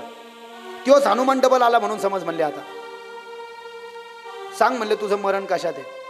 म्हणले मरण गिरण काही सांगत नाही. अंगद म्हणला तुमच्यापैकी एकही जण, तुलसी रामायणात वर्णन आहे ते, तुमच्यापैकी एकही जण फक्त माझा उजवा पाय हलवून दाखवा म्हणले. माझा उजवा पाय जर का तुम्ही असा इतका जरी हलवला म्हणले तर सीतेला पुन्हा इथंच सोडून जातो म्हणले. पहा आता ते यानं दावच खेळला ना डायरेक्ट. म्हणजे रामाची बायको राम घ्यायला आला आणि ह्यो लावतोय दाव तिथं. रामालाही संकट पडलं आता तिकडं आणि खाली इकडं भूमीलाही संकट पडलं. कारण की सीता जनक राजाला नांगर जेव्हा धरला होता ना जनकानं, आता फार मोठी कथा आहे, मला नका घुसू काढा त्याच्यामध्ये. जनकाच्या आधी एक पद्म्याक्ष नावाचा ब्राह्मण सांगितला वाल्मिक रामायणामध्ये. डिटेल आहे आपल्याकडे, डिटेल. मला महाराष्ट्रात लोक म्हणतात डिटेलाचार्य आणि क्रमांकाचार्य. काय म्हणतात? डिटेलाचार्य, क्रमांकाचार्य. इतने डिटेल दे करके जाऊंगा कि बाद में फिर कथा सुनने की आपकी ख्वाहिश नहीं रहे. एक पद्माक्ष नावाचा राजा होता. पद्माक्ष नावाच्या राजानं लक्ष्मीची तपश्चर्या केली. सीतेच्या जन्माच्या आधीची कथा. लक्ष्मी प्रसन्न झाली. What do you want my son? मागो, क्या मागते हो? लक्ष्मीला पद्माक्ष म्हणला, माते तू माझी मुलगी होऊन ये ना जन्माला. लक्ष्मी म्हणली तथास्तु. लक्ष्मीच पद्माक्ष राजाची कन्या होऊन जन्माला आली. दिसायला सुंदर होती. सगळे राजे लोक म्हणले आम्हाला ही पोरगी लग्न नवरी म्हणून देऊन टाका. नाही नाही नाही म्हणला पद्माक्ष. म्हणला मी देणार नाही जोपर्यंत अधिकारी नवरदेव भेटत नाही. सगळ्या लोकांनी पद्माक्ष राजावर काय केलं? सगळ्या लोकांनी पद्माक्ष राजावर स्वारी केली. काय केलं? पद्माक्ष राजावर स्वारी केली. पद्माक्ष राजा मरणार हे जाणून त्यांनी ब्राह्मणाला सांगितलं माझी मुलगी जिवंत राहिली पाहिजे, हिची व्यवस्था कर. म्हणून पद्माक्ष राजाने एका ब्राह्मणाला, जी लक्ष्मी त्याची मुलगी म्हणून आली होती ना, तिनं लहान रूप धारण केलं. त्या लहान मुलीला ब्राह्मणानं एका पेटीत बंद केलं आणि ती पेटी एका शेतामध्ये नेऊन पुरली. आणि त्याच शेतामध्ये जनक राजानं पुढं नांगर धरला. नांगराचा फाळ पेटीला लागला, पेटीला अडकला आणि म्हणून मग ती जमीन उकरण्यात आली. ती पेटी काढण्यात आली जी पद्माक्ष राजाच्या ब्राह्मणानं पुरली होती पोरीची. आणि तीच पोरगी, तीच लक्ष्मी, तीच पद्माक्ष राजाची मुलगी सीता ही त्या जनकाला मुलगी म्हणून सापडली. म्हणजेच जमिनीची मुलगी आहे. येत आहे का लक्षात? ती जमिनीची मुलगी आहे. रामाला इकडे संकट पडलं.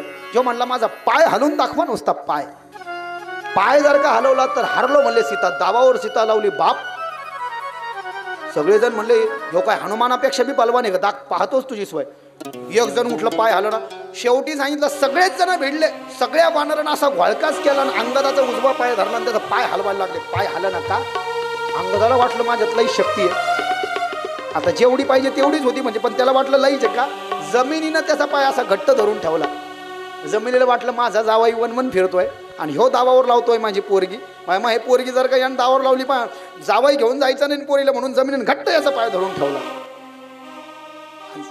आणि मग जेव्हा अंगदाचा पाय हरला नाही, जी शेपूट काढली, शेपूट घेऊन रावण सिंहासनावर बसलेला होता. एक शेपटीचा फटका मारला रावणाच्या थोबाडात आणि दुसरा जो फटका होता त्या दुसऱ्या फटक्यामध्ये शेपटीच्या रावणाचे 4 मुकुट आणि रावणाच्या सिंहासनाचं छत्र ते उडवलं आणि ते उडवून डायरेक्ट त्रिकुट पर्वतावर फेकलं. कोणी? अंगदानं शेपटीमध्ये छत्र घेतलं, रावणाचं मुकुट घेतले आणि ते सगळे घेऊन भिरकावलं. कुठं? त्रिकुट पर्वतावर. राम म्हणले हे काय आहे? हनुमान म्हणला काल मी जाळलं होतं. यानं एक एक वस्तू तिकडून इकडे पाठवायला सुरुवात केली. म्हणजे कथा बरकरार है. आणि अंगदजी वापस आले रावणाला समजावून. रावणाला पुन्हा मंदोदरीनं समजावलं पण ऐकत नाही. अंगद आणि रामाचा संवाद झाला. प्रभू अंगदा, तूही फार कमाल केली. तुझ्यासारखा कमाल कोणी नाही खरं. तुमच्यामध्ये तसं वास्तविक पाहता कोणामध्ये भेटच नाही. युद्धाचा आरंभ झाला. शेवटी शंकाचा नाद झाला आणि सगळ्यात अगोदर पुन्हा युद्धाचा जीवत जेव्हा उजाडला.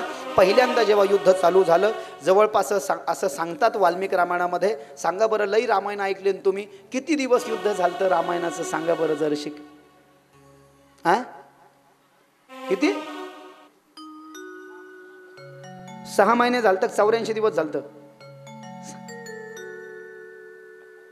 दोन्ही भाव ठीक आहे. 84 दिवस मुख्य वाल्मिक रामायणामध्ये त्याचा उल्लेख आहे. काही ठिकाणी असे महिनेवारी सांगतात. जसं महाभारताचं 18 दिवस युद्ध होतं, तसं रामायणाचं यथार्थ आकडा आहे 84 दिवसाचा. त्या 84 दिवसाच्या युद्धाच्या अंतर्गत सगळ्यात अगोदर तिकडून राम आणि लक्ष्मण हनुमानाच्या आणि अंगदाच्या खांद्यावर बसून आले आणि इकडून रावणानं जे आहे ना, रावणानं त्याचा मोठा मुलगा मेघनाथ पाठवला आणि त्या मेघनाथाचं आणि लक्ष्मणाचं युद्ध चालू झालं बुवा. सगळ्यात आधी त्याच्यामध्ये त्यो कपटी योद्धा होता, रावणाचा सगळ्यात मोठा मुलगा. रावणाला त्याच्यावर खूप गर्व होता की तो कधीच हारू शकत नाही. तो जेच वरती गेला मेघात, आकाशात गेला आणि आकाशात त्याने अंधार केला, म्हणजे आकाशाची फळी केली आणि तिथून त्यानं लक्ष्मण दादाला शक्ती मारली आणि जे शक्ती लागली लक्ष्मणाला, लक्ष्मण बेशुद्ध पडले, युद्ध बंद पडलं. संध्याकाळची वेळ झाली, राम धाई मोकलून रडायला लागले, अरे लक्ष्मणा उठ, अरे हे काय झालं? मी तुला म्हणत होतो की सगळ्यात आधी तू युद्धाला जाऊ नको, पण तूच मला आज्ञा मागितली. अरे बाबा उठ, तू जर का नाही उठला तर काय उपयोग आहे माझा सीतेला जिंकून आणि सीतेला वापस नेऊन? तुझ्या आईला मी काय सांगू? तुझ्या आईला मी तोंड दाखवू शकत नाही. काय करावं लागेल? सुषेण वैद्याला बोलवलं, सांगितलं याला संजीवनी जडीबुटी आणावी लागेल. काय करावं लागेल? संजीवनी जडीबुटी कुठे मिळेल? म्हणले ती द्रोणागिरी पर्वतावर मिळेल. आता कोण आणील म्हणले? पुन्हा हनुमानाचंच नाव आलंय, कोण हिंमत करते त्याच्याशिवाय जायची? सुषेण वैद्याने सांगितलं एक लक्षात ठेव, हा सूर्यास्ताच्या आधी बेशुद्ध पडलाय, सूर्योदयाच्या आधीच याला जिवंत करता येईल, नाहीतर काही होऊ शकतं. हनुमाना लक्षात ठेव भाऊ, दिवस माळवाय उजाडायच्या आधी ये. हनुमान म्हणला काळजी करू नका, मी जेवर ते घेऊन वापस येत नाही ना तेवर सूर्य उगवणारच नाही. म्हणले कस काय? सासरा एक काय सूर्य? सासरा गिसरा नाही म्हणले, घाबरतो आपल्याला सूर्य. ते कस काय? म्हणजे लहानपणी त्याला सफरचंद चेंडू सारखंच धरलं होतं म्हणले मी खाण्याकरता, तेव्हा पण टरकतच म्हणले ते मला. अरे बाबा ते काही असो पण तू लवकर ये म्हटले. रामाची आज्ञा घेऊन काल ऐकलं ना आपण, तोच भाव आहे. म्हणत नाही आहे लक्ष्मण का बचना मुश्किल था, कौन बूटी लाने के काबिल था.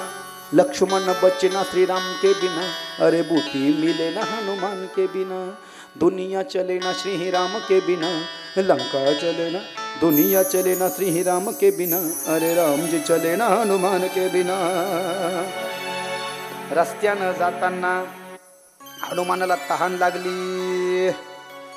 रावणानं एका कालनेमी नावाच्या राक्षसाला पाठवलं साधूच्या वेशामध्ये हनुमानाचा वध करण्याकरता. हनुमानाला विसावं म्हणून तहान लागली. एक कुटिया दिसली, तिथं बाजूला सरोवर होतं. त्या आश्रमात हनुमान गेला. साधूबाबा मला पाणी प्यायचे, जाय पिऊन ये म्हणले. तिथं एक मगर होती, म्हणले मगर. त्या मगरीने हनुमानाचा पाय धरला, एकाच लाथ तिच्या डोक्यावर आणली, त्याचा वध केला. आणि हा कालनेमी कपटी होता, याचाही वध रावणानं हनुमानानं करून टाकला.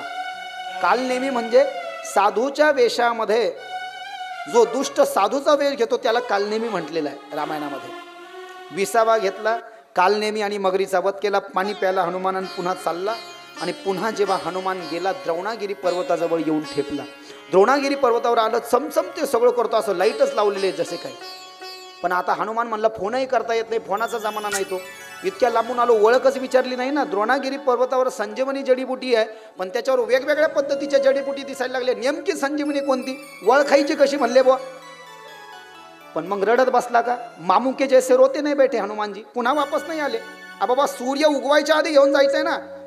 पर्वतच उकडून घेतला पूर्ण. डाव्या हातावर पर्वत उकडून घेतला असा आणि उजव्या हातामध्ये गधा. आणि रस्त्यानं श्रीराम जय राम जय जय राम, श्रीराम जय राम जय जय राम. जाताना नंदीग्राम नाही लागलं रे भाऊ, पण येताना नंदीग्राम लागलं म्हणले. आणि तिथं होते भरत दादा, रामाची वाट पाहत होते 14 वर्षाकरता वलकले धारण करून. त्यांना वाटलं ह्यो कोण माणूस आहे बा, याला शेपटी काय, याच्या हातात गदा काय, आणि हो संजीवनी जडीबुटी घेऊन चाललाय द्रोणागिरी पर्वत. म्हणजे हो ना हो, हा काहीतरी अनर्थ करणार आहे असं वाटलं. का नाही, लोकांच्या कल्याणाकरता आहे ना ती संजीवनी जडीबुटीनं मेलेले माणसं जिवंत होतात किंवा मरू देत नाही. आणि हो उकडूनच घेऊन चालला पर्वत. हे भारतानं पाहिलं आणि जेच भारतानं धनुष्याला बाण लावला, धनुष्याला बाण लावून बाण असा मारला आणि तो बाण येऊन हनुमान दादाच्या गुडघ्याला लागला. लंगडत लंगडतच हनुमान खाली पडले, जय श्रीराम म्हणत. जवळ गेला भरत, पाहिलं जय श्रीराम म्हणतोय. अरे बाप, हा तर माझ्या दादाचा भक्त आहे, मला माफ कर. हनुमानाला सावध केलं. कोण आहे तू? रामाचा दूत हनुमान आहे. काय झालं? लंकेमध्ये गेलो, रावणानं सीतेला चोरून नेलं. युद्ध चालू झालं. सुग्रीव हनुमंत वगैरे सोबत आहे, बिभीषण सोबत आलेला आहे. मेघनाथ युद्धा करता आला होता. त्यानं लक्ष्मणाला शक्ती मारली. लक्ष्मणाला जर का मी हे द्रोणागिरी घेऊन गेलो नाही जडीबुटी तर लक्ष्मण दादा उठणार नाही. अरे बाप मला माफ कर. हनुमान लंगडत लंगडत चालू लागला. चालताच येईना हनुमानाला. म्हणून भारतानं काय केलं, हनुमानाच्या गुडघ्यावर तेल टाकलं तरी रक्त थांबना. समोर शेंदूर दिसला म्हणतात. तो शेंदूर घेतला आणि शेंदूर आणि तेल एकत्र करून हनुमानाच्या गुडघ्याला लावला. तेव्हापासून हनुमान म्हणला हे तर फार चांगलं वाटतं. मग हनुमान म्हणला माझ्या सगळ्या अंगालाच तेल आणि शेंदूर लावून द्या. भरताला म्हणला. भारतानं हनुमानाच्या सगळ्याच अंगाला शेंदूर आणि तेल लावला. तेव्हापासून हनुमंताला शेंदूर आणि तेल लावतात. आहेत का कारण तुम्हाला माहिती आहे, पुस्तकात लिहिले. भरत दादाचा निरोप घेतला, जय श्रीराम. आणि पुन्हा हनुमानजी आले आणि हनुमानजीनी ते द्रोणागिरी पर्वत सुषेणवैद्याला दिला. अरे पूर्णच उचलून आणलं का बाबा? मग तुम्ही बी मला सांगितलं नाही ना ते झाड कसं दिसतं, मला काही कळलं ना. कुठं रडत बसू तिचं, हे घ्या पुन्हा नेऊन ठेवतो मी. पहिले काम उरका लवकर. द्रोणागिरी पर्वतावरचा संजीवनी जडीबुटी तोडली. त्याला असं कुठलं, त्याचा काढा रस तयार केला आणि सूर्योदय व्हायला काही क्षण बाकी राहिला होता. लक्ष्मण दादाच्या मुखामध्ये ते थेंब टाकले. लक्ष्मण लगेच उठून उभा राहिला. माझं धनुष्यबाण कुठे सांगा, त्याचा लगेच वध करतो म्हणले. मी इंद्रजित थांब म्हणले, बाबा आता धीर धर. रात्रीपासून बेशुद्ध होता तू, आता सकाळपर्यंत. राम म्हणले जीवात जीव आला. हनुमाना हा प्रभू याला पुन्हा वापस नेऊन ठेव. हनुमानानं तो द्रोणागिरी पर्वत पुन्हा जागच्या जागेवर नेऊन वापस ठेवला. उद्याची कथा 12 ते 3:30 पर्यंत होणार आहे. कारण तुम्हालाही गडबड आहे, मलाही पुढे गडबड आहे. बरोबर आहे सूचना. मला बालाजी भाऊने ही सूचना द्यायला सांगितली. आणि उद्या तुमची मिरवणूक असते ना गाथ्याची आणि ज्ञानेश्वरीची 4 वाजता. तर उद्याची कथा 1 ते 4च्या ऐवजी शक्यतो 12 ते 3 करू आपण. सगळ्यांनी सूचनेची नोंद घ्यावी. गाथा भजनही लवकर व्हावं. आणि उद्याच कथेमध्ये मेघनाथ, रावण, कुंभकर्ण म्हणजे रावण वधापर्यंतची कथा. आणि प्रभू रामचंद्रजी पुन्हा वापस येतात, भरताला सोबत घेतात, केवटाला निषादराज गोहकाला सोबत घेतात, अयोध्येत पत्र पाठवतात. 3 दिवस अयोध्येच्या बाहेर थांबतात. वनवासून आल्यावर मुहूर्त चांगला नाही म्हणून वसिष्ठ मुहूर्त काढतात. स्वागत करायला कौसल्या, सुमित्रा, वसिष्ठ, गुरुदेव, सुमंत प्रधान सगळे येतात. अयोध्येत प्रवेश करतात. सगळ्या देवतांना बोलवतात. 4 भाऊ आंघोळी करतात. अयोध्येला आनंद होतो. अयोध्या नाचायला लागते. शंकर आणि ब्रह्मदेव राज्याभिषेकाला येतात. रामाचा सीतेचा राज्याभिषेक होतो. सगळे वानर सोबत जातात. हनुमंत दातानं ते मणी रगडतो. शीना फाड़ के दिखा करके दिखा देता है श्री राम जानकी बैठे है मेरे सीने में लवकुश वगैरे. म्हणजे राज तिलकापर्यंतची कथा, रावण वधापासून राज तिलकापर्यंतची कथा म्हणजे युद्धकांडाची उरलेली कथा आणि उत्तरकांडाची पूर्ण कथा वर्णनामध्ये क्रमामध्ये ती उद्या 12 ते 3 मध्ये कंपल्सरी होईल. आज की कथा यहाँ पर विश्राम लेती है.